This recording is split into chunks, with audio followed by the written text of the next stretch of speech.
Kalau engkau punya persoalan, jangan mengeluh, kata Allah. Terima dulu dengan sabar, karena yang lain pun punya masalah.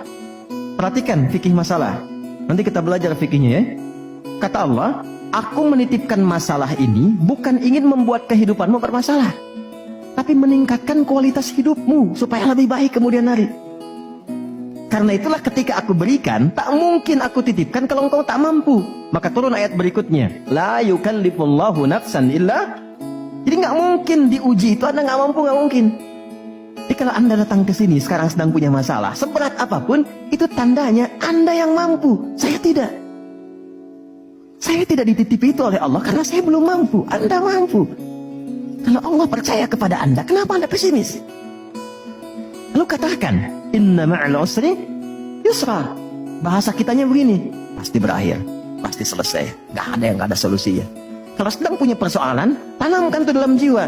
Makanya disebut al-insyirah, sesuatu yang lapang.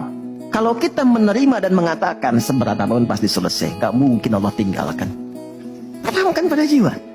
Itu minimal lapang hati kita. Ya, dan itu yang punya kita di Quran.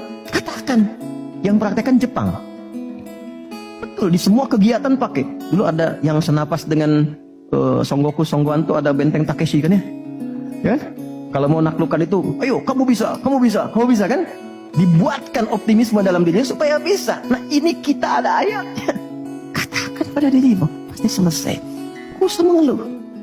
Mengeluh tidak menyelesaikan persoalan. Terima dulu, pasti Allah tingkatkan kualitasnya. Setelah itu apa? Bawa dalam sholat. Jadi konfigurasi sholat itu begini.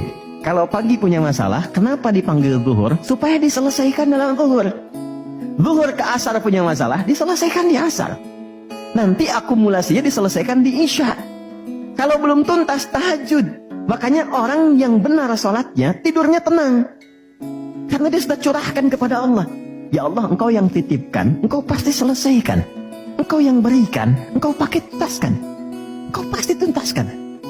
Lalu istighfar kan? Makanya begitu istighfar, tidurnya tenang.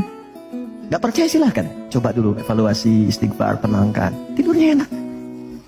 Tapi kalau Anda gak lakukan, dalam tidur pun masih bermasalah. Tidur. Gak enak. Itulah sholat.